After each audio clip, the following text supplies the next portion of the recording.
There's hope for you yet. Hey, welcome to Screen Crush. I'm Colton Ogburn, and AHSOKA Episode 5 was absolutely insane. We've got my boy Hayden Christensen back as Anakin Skywalker, live-action Clone Wars battles. It was intense. Now, a little later, I'm going to bring in Screen Crush's own Dotson Sykes and Brianna McLarty to tell me what they thought about the episode, but first, let me geek out a little. Now, the first Star Wars movie I saw in a movie theater was Revenge of the Sith. I was like 7 years old, and for years, I'd watched on repeat the original trilogy VHS tapes, as well as the first two prequels, but there was always this missing piece that was Revenge of the Sith, and I was so excited to finally get that missing story when that film came out. And I was fortunate enough to be able to get a lot of the toys and the video game, and it was just an awesome time. And Revenge of the Sith and the hype around that movie when it was coming out, it's a core memory for me and just a significant part of my life, and I'm sure it has inspired a lot of my work as a big boy now. And look, while as an adult and a filmmaker, I see the flaws in the prequels. I do, but I just don't care. I still watch Revenge of the Sith all the way through at least once a year, and my entire life is just random Revenge of the Sith quotes that makes my wife want to destroy me, but luckily I'm taller and I always have the high ground. It's over, Anakin! I have the high ground! Now, speaking of high ground, we do have a great new high ground shared over on our merch store, ScreenCrushMerch.com, as well as lots of other fun new stuff like this Master and Apprentice family tree, poster, and tapestry, and of course our Say No to Death Stick shirt. Seriously, man, go home and rethink your life. Treating yourself to some fun stuff from our merch store is one of the best ways to support our channel and help us be able to keep making all of the fun videos that you and I both love. Again, that's ScreenCrushMerch.com. Anyway, I'm telling you all about my love for Revenge of the Sith because what was this episode of AHSOKA if not a love letter to fans of the prequel movies and series like The Clone Wars? Now, don't get me wrong, I am not a Disney-era Star Wars hater. I love The Force Awakens and Rogue One, the first two Star Wars movies that Disney put out. And I'm also able to acknowledge, unlike some of the franchise's more toxic fans, that beloved shows like The Mandalorian, Andor, and even AHSOKA, Guess what? What? those are Disney Star Wars too. That's impossible! But I do want to share a critique I have of those first few years of Star Wars being back under the helm of Disney. During that time, there was basically no acknowledgement of the prequels. They avoided those movies like The Plague and anything adjacent to them like the Clone Wars series. I mean, they even put out a Star Wars Battlefront game, the first one since the masterpiece that was the first Star Wars Battlefront 2, and in this new game, there were no prequel characters, no prequel planets, no prequel ships, and it was just obvious that Disney and Lucasfilm felt their best path forward was to ignore the prequels and focus heavily on the original trilogy. And look, I get that. The prequels were not received well by critics and a lot of fans, and Disney understandably thought that their best course of action was to stick to the nostalgic love of the first three films. And look, they were probably right to do that for that time. And don't get me wrong, I adore the original trilogy. It is still by far the best Star Wars has ever been and probably ever will be. But as a guy who grew up with essentially both trilogies side by side, I was able to find a love and respect for both trilogies in their own way. And I think that's the case for a lot of Star Wars fans. So just like the early 2010s was the right time to honor nostalgia of the original trilogy, I think that the early 2020s are proving to be the right time to honor the nostalgia and the love for the prequel era. Now, Ahsoka Tano is a creation of the prequel era. She was created during a pretty dry time for the Star Wars fandom, 3 years after Revenge of the Sith came out, and her entire character was centered in an era of the Star Wars timeline that was controversial at best. And it didn't help that the movie she was introduced in was absolute garbage. I thought you liked to play in the sand. Sorry to those of you who liked that movie, all three of you, but yeah, it was a dark time for Star Wars. But then came the Clone Wars series, which, in my personal opinion, had a rough start, but as the series progressed, it turned into a really great piece of Star Wars. A piece of Star Wars that is now being honored in live action. This is the Clone Wars! Yeah, no kidding. And look, as a prequel fan, I've been begging for some live-action prequel-era material, and boy, did this episode of Ahsoka deliver. We got to see young Ahsoka in one of her first battles in the Clone Wars with her green lightsaber, and those OG clone troopers, and Hayden Christensen, the GOAT, in his Clone Wars costume. And it put a huge smile on my face. What about my training? This is your training. Now, was this extremely fan servicey? Yes, but that's okay. Fan service is okay. Hell, I'd even argue it is necessary as long as it contributes to the story and doesn't feel out of place. And to me, this episode handled that perfectly. In fact, not to complain, but I feel like it could have used a lot more. I mean, if you're gonna do a trippy dream sequence episode with Hayden Christensen back as Anakin, go all out. Show me more than 2 battles. Show me an alternate future. Show me Ahsoka struggling with her choice to leave the Order, and then Anakin showing her what would have happened had she stayed. Show Ahsoka and Obi-Wan fighting Anakin on Mustafar and maybe killing him, making it to where he died evil instead of redeemed, meaning that the way history actually panned out was the best path possible. Use every tool in your tool belt and drive home that point that everything that happens for a reason and happens because the Force willed it to. Now, I don't want to come off greedy when I say that I wanted more, but I do think this episode should have been Ahsoka and Anakin the whole way through. I love the stuff with Hera and Jason, I really did, but come on, we were all screaming, get back to Ahsoka and Anakin every time they cut away, right? You look the same. You look old. All right, and that's where I want to bring in our guests. I have ScreenCrush's own Dotson Sights and Brianna McLarty. So I want to ask you guys, do you think that this episode went a little too far in some places?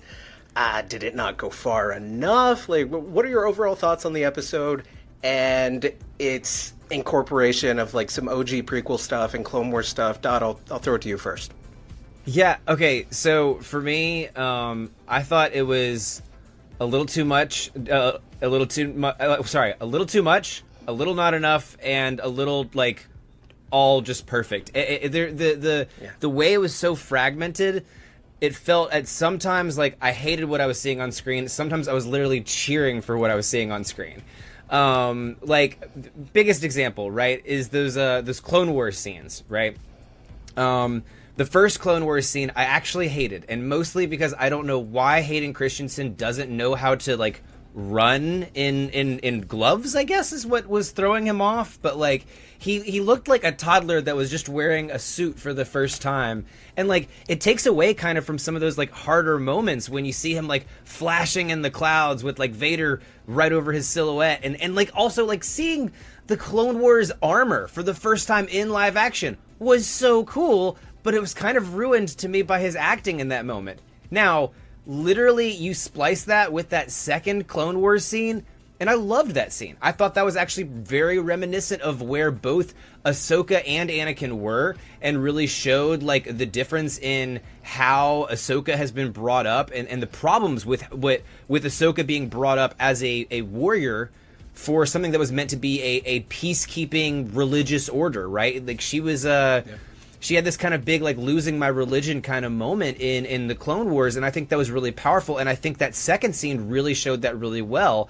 And, of course, it was super gratifying seeing, you know, the Death Watch horns on those Mandalorians. That first shot of them that you see, to me, actually looked literally like it was animated. Right, I had to pause a couple of times to see that it was actually live action, but that frame to me literally looked animated to me. So, like, it was weird. There was some beats that felt really, really strong. There were some beats that felt really, really awkward, right? I feel a little strange with, like, especially when you watch Anakin in Revenge of the Sith, and, like, how kind of, like, unhinged he is and kind of how childish he is in a lot of ways, right? Now, Clone Wars and, like, Dave Filoni's, you know, backstory has really kind of retconned a lot of those feelings, and we kind of, like, see that slow build to where he's gotten to now, and we have that understanding. But it's still hard for me to kind of, like, rationalize that he's come from that kid to being this, like, mentor-esque figure through being Vader, right? And and so that's kind of the I think, to me, the big thing that Ahsoka and Anakin are battling out in this episode, and that is a huge like character development to just try to summarize in one episode, and I think they did a pretty good job for the most part. There were just some things to me that really stuck out, and that kind of threw me out a little bit. Kind of like the de-aging did in the first reveal, right? Where it was like, oh, this is really cool. Oh, wow, we really see that the ears have actually affected you here. Even though Disney Magic didn't quite cover up everything. Yeah, well, it sounds to me like one of your biggest critiques. It's not really a critique of the episode or what they did here with these flashbacks. It's really of Clone Wars and their decision to go back and make Anakin this mature general type character. And that's great in the Clone Wars. It's cool. You kind of get to see in Clone Wars more the side of Anakin that becomes this leader, Darth Vader. Mm-hmm. But when you watch Attack of the Clones and then Revenge of the Sith, it's very clear that Revenge of the Sith is a direct sequel, really, to Attack of the Clones. And the character of Anakin in Revenge of the Sith did not have the character development that they later go back and give to him in Clone Wars. So I think that could be a lot of the problem there. And yeah, he seemed so awkward in that armor. I don't know what the deal was there, if it was just uncomfortable or what, but the way he was moving in that armor was really weird. So I do want to throw it over to Brianna. Brianna, what did you think of this episode, and do you think that it was too much or not enough in some places? I really like this episode. This is probably my favorite episode of the show so far. I do agree about the armor thing. However, I looked past Bo-Katan's wig for all of Mandalorian Season 2, so I could look past the armor. I think I really liked having as much Clone Wars in there as we did, because I think one of the hard things about kind of mashing this animated universe and this live action universe is that animation, especially in the Clone Wars, because it was kind of more marketed at kids, it can soften things. And so you have moments in, like, the animated Battle of Ryloth where, like, oh, it is kind of crazy that these grown adult clones are all calling her commander, but seeing her as a child soldier was a completely different experience. It was a lot heavier and it was a lot sadder. Like, the whole gravity of that, like, all sticks out, right? Like, seeing her as a little kid, that yeah, you're right. Yeah, she looks like such a baby, and, like, I looked up how old she was. She was, like, 14. That's like an 8th grader or a freshman. Like, that is. Can you imagine, like, an 8th grader or a freshman, like, leading people into battle? Literally. No. Like, that's insane. Yeah, I was like, no wonder she's traumatized. So I was really happy they showed that, because I think it made it a lot more clear how difficult that was. And honestly, it kind of made it clear how wrong the Jedi Order was to throw all of these, like, kids, because most of them ended up dying. She's just one of the ones who lived. So I really, really enjoyed that. I do think the de-aging and the armor was not the best, but I feel like I've looked past bigger Star Wars costuming mistakes. Fair, yeah. And then in terms of some of the seeing him as this mature general, I think that the Clone Wars does retcon that a fair amount. I think I'm even more willing, honestly, to accept it in this, because we're seeing it from Ahsoka's perspective, and I do think it's a little bit like when you're a little kid and you're looking at people who are older than you, and you're like, oh my god, they're so old, and it's like, they're not. They're still, like, you know, they're still very young, but they feel really old, and I do get that sense from Ahsoka, especially in, like, the first scene, where I'm like, he could have been very immature. He kind of was, honestly, pretty blasé about the lives, but to her, he would have seemed like this great mentor. Well, I love that you both brought up the fact that we got to see her as a child. And I personally, I think I've seen that animated Clone Wars movie once, and, like, the first few seasons of Clone Wars once. I'm more of a later seasons of Clone Wars fan. And I forget how young Ahsoka really was there.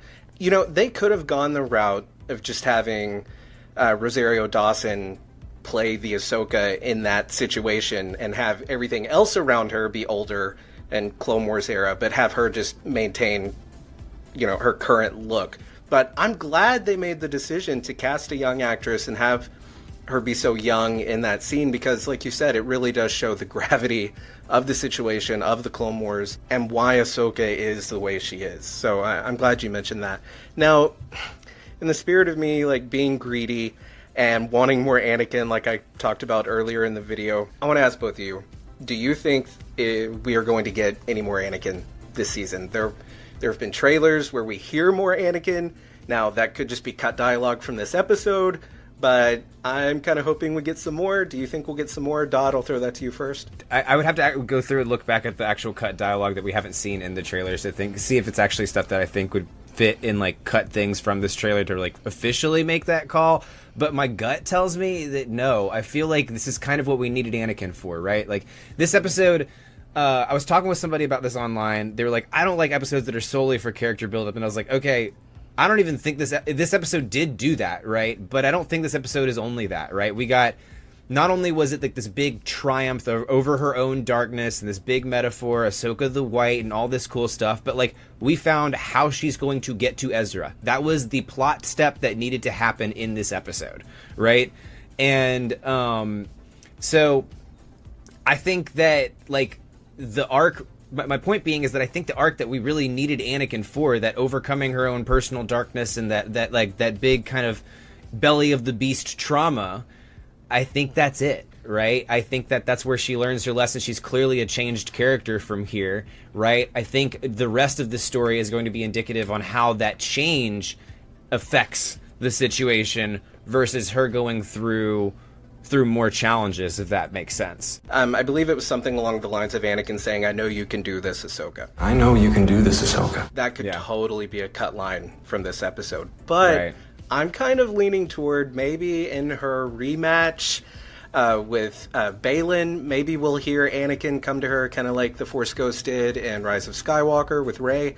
Brianna, what do you think? Do you think we're going to hear any more Anakin, see any more Anakin? I think we might have sort of what you talked about. Like, I can see, like, in the finale having a very short Anakin moment, but I don't think we're going to get much more than that. And in all honesty, I do love Anakin, but I kind of hope we don't. Because for me, this episode was the first episode of the show that felt like was actually centered on Ahsoka and not Sabine. And I really like Sabine, but the show's called Ahsoka. So I liked having Anakin there because of how it let Ahsoka's story progress.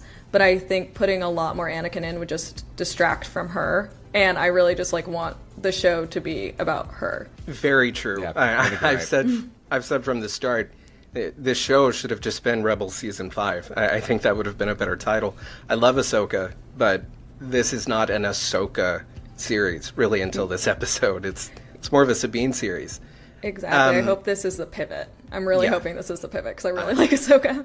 I hope so, too. And the fact that Hera stayed behind could kind of be a sign that we're going to get some more Ahsoka-centric storytelling. I mean, especially with, like, how many episodes we have left, right? Like, you can kind of look at these first couple of episodes where we felt that it was so Sabine heavy as like she loses Sabine too, and that's her biggest moment into the belly of the beast kind of thing, and like that build up kind of looks like it makes sense there. And so if this if the story ends up being like just like we saw in this episode, kind of showing how her change and like how her finishing her training with Anakin has really changed her, right?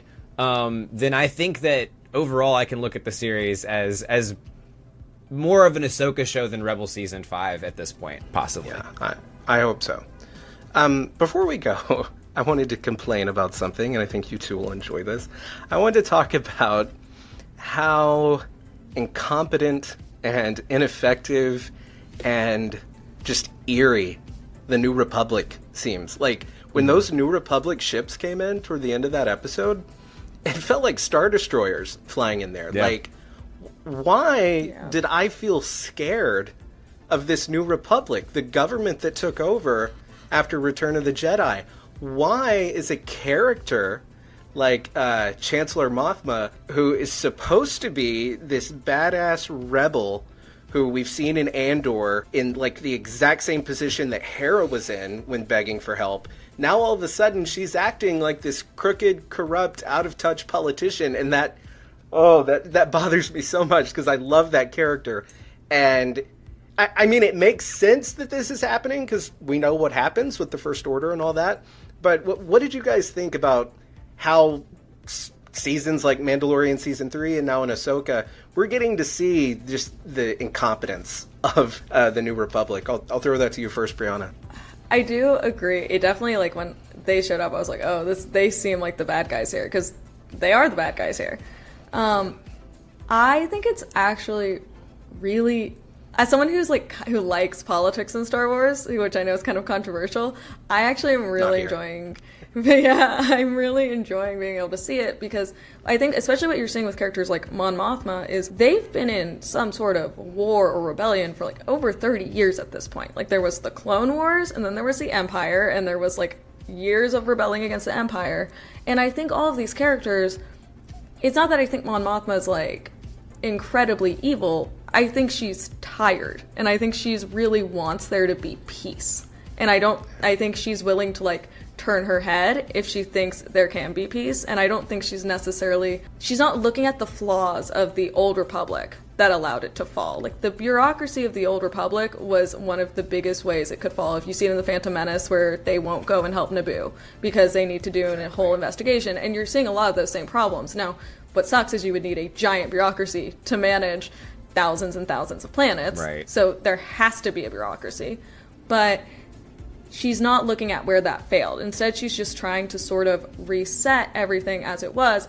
But now they don't even have a moral compass at all, because the Jedi Order no longer exists. So it's even more fraught. I don't think that it comes like from like, yeah, I want everything to be bad. I think she just really wants everything to be good, but isn't actually looking at the work it takes to get there. And she's letting a lot of bad apples rot all of it, which is exactly how the First Order came to be.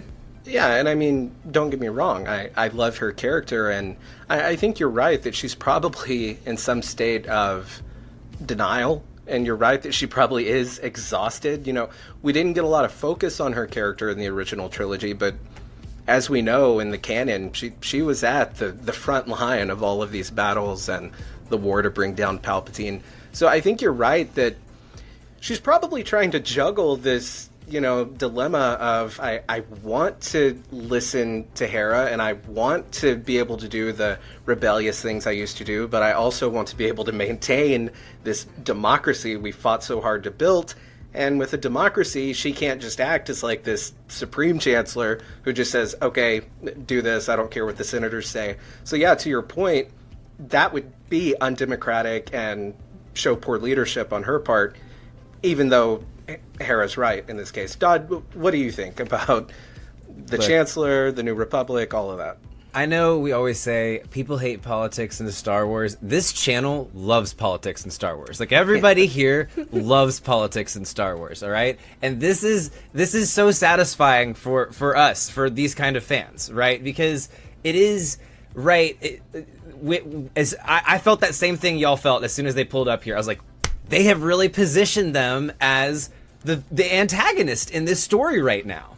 And that's because right now the whole Thrawn squad is gone. They're adios. They're not even a part of the picture.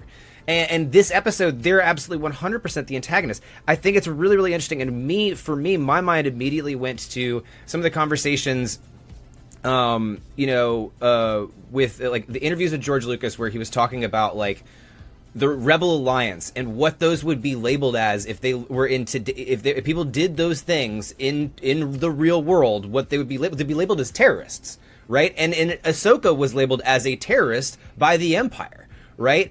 And we've seen when actual terrorists can form a government, they usually don't form the most cohesive system there, right? It has a lot of faults there, right? It's kind of it reminds me of the Joker at the end of Dark Knight. I'm kind of like the dog chasing the car. I don't know what to do when I get it, you know. Yeah. And it's the same thing with this. The Rebel Alliance. There was so much of it that was moral based, right? We see Andor, and I love all the moments in Empire are so great because they're the easy moments, right? It's the really, really easy bad guys and the really, really easy good guys, right? And you can play with those elements there. Now, once the dogs finally caught the car at the end of Endor here, right?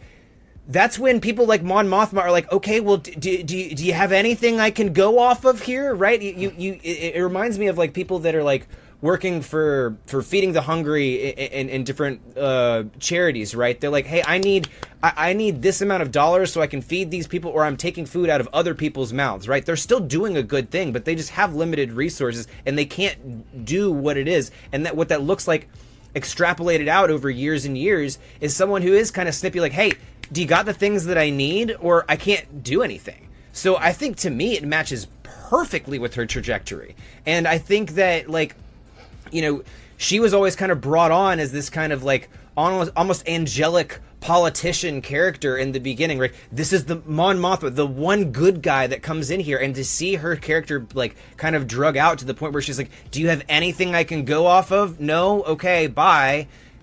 I think is actually very fitting and very like Star Wars. So to me, it works. It rhymes. I love to see it. Hey, that's funny you say it. I was going to say it rhymes exactly, and it's perfect. I mean, it wouldn't be good storytelling if everything just went according to plan and there was peace and all of it. And I know at the end of Return of the Jedi, you wanted to feel that way, and myself and others are critical of how they handled the First Order and all that in the sequel trilogy.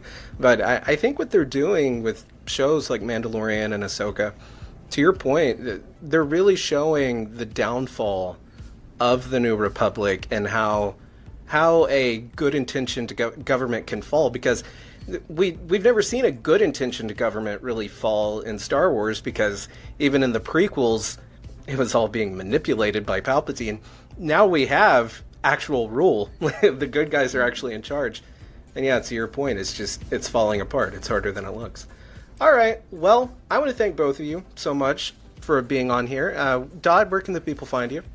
Hey, you can find me on Twitch, Twitter, and TikTok at Roos_Bane. Brianna? You can follow me on Instagram and TikTok at Brianna T. McClarty. All right, and I want to thank all of you so much for watching, and thank you for putting up with me. Ryan and Doug will be back soon.